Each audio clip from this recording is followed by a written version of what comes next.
So I'm going to have to start this devotion by begging for your attention. I would hope that since you're watching it, you are paying attention. But in this devotion in particular, I want you to, as I had a grade school teacher say, put your thinking caps on, because we're going to have to try to get into the mind of Moses. And what we'll find is he's got a concern for this fundamental truth about human nature, my nature, your nature, the nature of everyone watching this. Now, we said in a previous devotion that it's important to remember the Genesis story in the context of who is writing and who's being written to. In Genesis, Moses is recording history from creation itself all the way through the Hebrews' captivity in Egypt. And he's writing in order to remind those Hebrews who have escaped from Egyptian captivity, and they're on their way to the promised land. He's reminding them, here's who God is, and here's where you've come from, and here's what your big problem is. And because of that, the book of Genesis can be pretty easily divided into two main sections. In the second section, by far the majority of the book, chapters 12 all the way through chapter 50, deal with the patriarchs of the Hebrew nation, Abraham and Isaac and Jacob, and then Jacob's sons, which become the tribes of Israel.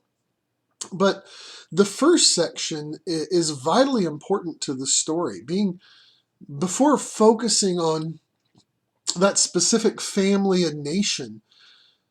God plans to work through them, but Moses, before focusing on them, Moses tells us the broader story of all humanity. And so there's the creation story in chapters 1 and 2, and then in Genesis 3, we have the fall of humanity through the rebellion of Adam and Eve. God said mercifully at that time that he would put enmity between the seed of the woman and the seed of Satan. Genesis 3:15. I will put enmity between thee and the woman, and between thy seed and her seed, and it shall bruise thy head, and thou shalt bruise his heel. One of the things we see in that verse is an understanding that there will be seed, there will be generations, offspring of people who can be identified with Satan, and there'll be seed who can be identified with the woman Eve, who God's dealing graciously with. And despite her sin and rebellion, God is dealing mercifully with her. Even while exiling her and Adam from the garden, God clothes them and covers them and gives them hope, gives them that promise. But that seed of the serpent is seen right away. Cain, as you know, he still wants to define good and evil for himself. He thinks God should conform to his human thinking. And ultimately, when God accepts Abel's obedience and rejects Cain's rebellion, Cain is moved to jealousy and he murders his brother. In the New Testament, the Apostle John says it this way. He says in 1 John 3:12, not as Cain, who was of that wicked one, right? He was of the seed of Satan. He was of that wicked one and slew his brother. And wherefore slew he him? Why did he slay him? Because his own works were evil and his brother's righteous. So right away we see a godliness and righteousness, but we also see an enmity that God had promised, but it doesn't stop with them. After the first murderer, we see even more sin. In Genesis 4, Moses records the advance of civilization. If you read Genesis 4, you'll find the development of cattle farming and building cities and writing and playing music and working with metal by making brass and iron tools. But you'll also find the advancement of sin. You find this descendant of Cain named Lamech taking multiple wives and bragging that he's murdered, it appears, 10 times as many as his great-great-grandfather Cain had murdered. So civilization advances and sin multiplies with it. Now, in the middle of that story of the fall, God made that promise in Genesis 3:15 that the seed of the woman, some future descendant of Eve, would crush the head of the serpent, Satan. So even as Moses is recording humanity's downward spiral into sin, he's also tracing that promise for us. He gives us the first of the infamous genealogies that have become so common in Scripture. And actually, he gives two sets of genealogies for these two seeds of Satan and Eve. You see in Genesis 4, he starts by recording the descendants of Cain to Enoch and Irad and Mehujael and Methusael and Lamech. And then after that, he gives an even more detailed accounting of the descendants of Seth to Enos and Canaan and Mahalalel and Jared and Enoch and Methuselah and Lamech. By the time you've made it 5 generations, in one lineage you have a man who writes songs about being a murderer, and in the other you have a man named Enoch who walked with God.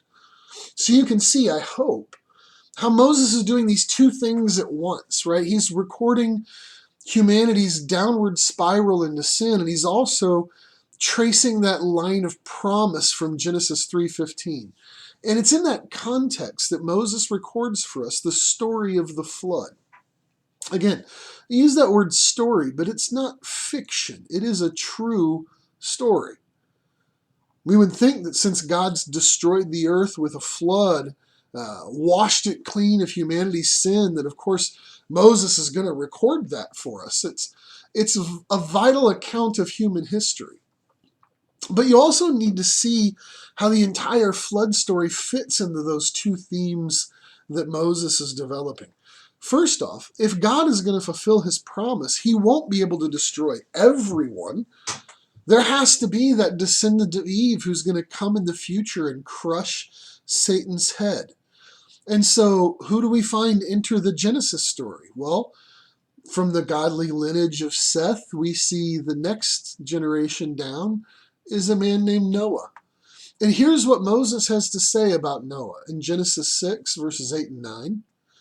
Noah found grace in the eyes of the Lord.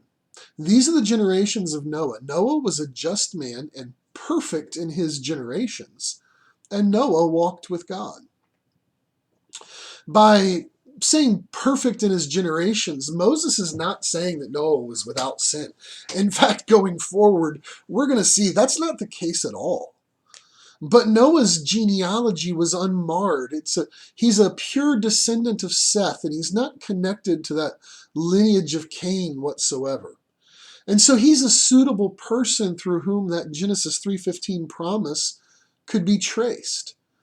And yet, Moses also tells us that Noah found grace in the eyes of the Lord. It's grace. It is the undeserved favor of God that brings Noah into this story of redemption, not anything particularly worthy about Noah himself. Without the grace of God in his life, Noah would have remained part of that downward spiral of sin into which all humanity has fallen. And so that's one theme of Moses, that lineage of the promise of God.